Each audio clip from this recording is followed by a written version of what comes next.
Colombia se aparta del patrón universal que se dio durante la crisis financiera del 2008. En términos de canales de transmisión de la crisis, se puede dividir entre el sector real y el sector financiero. Primero, sobre el sector real. Sobre los términos de intercambio, estos se medían de acuerdo al poder internacional de compra, al comparar precios de bienes y servicios que exporto con los que importo. Se miden las canastas exportadoras e importadoras. En ese momento de la crisis, los términos de intercambio subieron porque Colombia exportaba a Venezuela y Ecuador gracias al auge petrolero y también ya que nosotros exportábamos petróleo. Sobre las remesas de los trabajadores, las transferencias que se hacen las familias con los colombianos en el exterior. Esto sí cayó, especialmente en Nueva York y España. Aunque en Colombia no se depende realmente de las remesas como en El Salvador, México o República Dominicana. Sobre la inversión extranjera directa, que es lo que llega y lo que sale sobre los capitales especulativos a comprar acciones, TES y bonos. Como los precios de los hidrocarburos estaban subiendo, esto motivaba y no se caía, diferente a cómo se traslada la crisis al resto del mundo, contraria a las capitales golondrina. Esta entra directamente en el país con horizontes de mediano a largo plazo. Como el precio del petróleo estaba en auge, el inversionista extranjero entra y hubo mucha inversión extranjera directa en el tema del hidrocarburo. No obstante, la crisis llegó realmente por la puerta del sector real y no por la puerta del sector financiero. La confianza al dar crédito, sin embargo, no solo impacta sobre los préstamos, sino que los consumidores lo hacen porque creen en el crédito. Las exportaciones colombianas se cayeron entonces porque no había quien comprara, además de los ejemplos como Venezuela o Ecuador. Segundo, en el sector financiero. Sobre el costo del endeudamiento, en Colombia, a raíz de la crisis 98, vino una regulación muy estricta que velaba por una buena solvencia del sector financiero.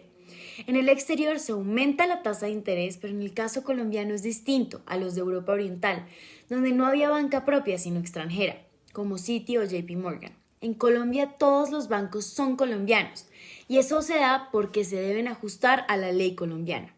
Acá hubo una legislación que hizo que la banca colombiana dependiera de recursos propios, ahorradores y autosostenibles, es decir, no había banca extranjera. Entonces le pusimos límites con el control de capitales y la entrada fue mínima, y esto se dio por el Banco de la República. ¿Qué hizo el banco? Estos introducen dos instrumentos que apuntan a diferentes pero complementarias fuentes de deuda bancaria. Los controles de capital se enfocan en el financiamiento externo de los bancos, mejorando así la efectividad de la transmisión de la política monetaria local. La política también macroprudencial interna se focaliza entonces en la deuda interna bancaria, atenuando directamente los auges de la oferta de crédito. Dado que los auges de crédito se derivan de la liquidez extranjera y local, y que los bancos se financian con los depósitos internos, dependen menos de la deuda externa y viceversa. Y nuestros resultados sugieren que la utilización de los dos instrumentos para enfrentar los dos objetivos se volvieron en fuentes de liquidez que en dichas circunstancias eran pertinentes. En 2008 Colombia tenía una economía mixta, una combinación entre el sector privado y el sector público. El 20% le representaba el sector público y el 80% le representaba el sector privado. La economía había sido jalonada por el sector minero energético y por un aumento en el recaudo de impuestos. La economía ha tenido un crecimiento sostenido del PIB de los 4 años anteriores a la crisis y además había logrado cumplir con las metas inflacionarias, a excepción del periodo entre el 2007 y 2008. En 2007 el PIB creció a una tasa del 7.5%, el desempleo se situó en el 10.2% y la inflación fue del 3.3%. De acuerdo con la información del Banco de la República, al menos desde comienzos de 2006, las presiones inflacionarias se intensificaron debido al pronunciado aumento en el crédito interno. Esto debido a que las tasas de interés internacionales eran mucho más bajas. Como menciona Kindleberger en su libro Manías, Panics and Crashes, una crisis se genera debido a la excesiva exposición al crédito y al riesgo. Ahora bien, teniendo en cuenta lo que se dice en el libro Ensayo sobre Política Económica, Crédito y Efectos Reales del Banco de la República, se observaron importantes flujos de capitales que causaron un fuerte auge en el crédito interno. Esto fue entre marzo del 2006 y septiembre del 2008.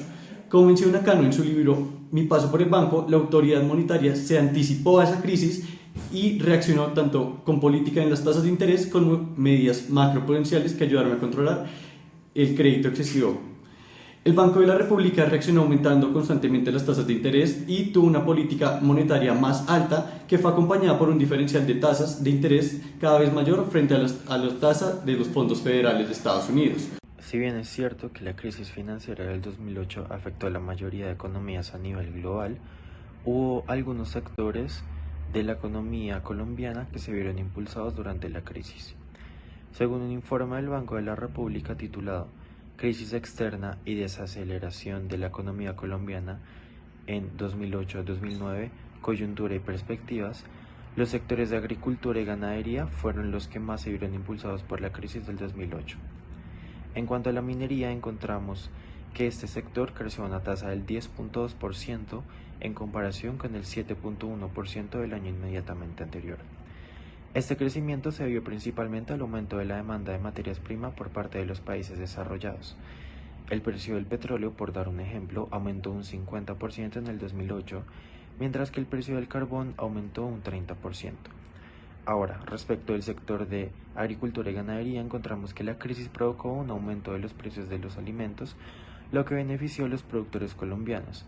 Este sector creció a una tasa del 6.1% en comparación con el 4.6% del 2007.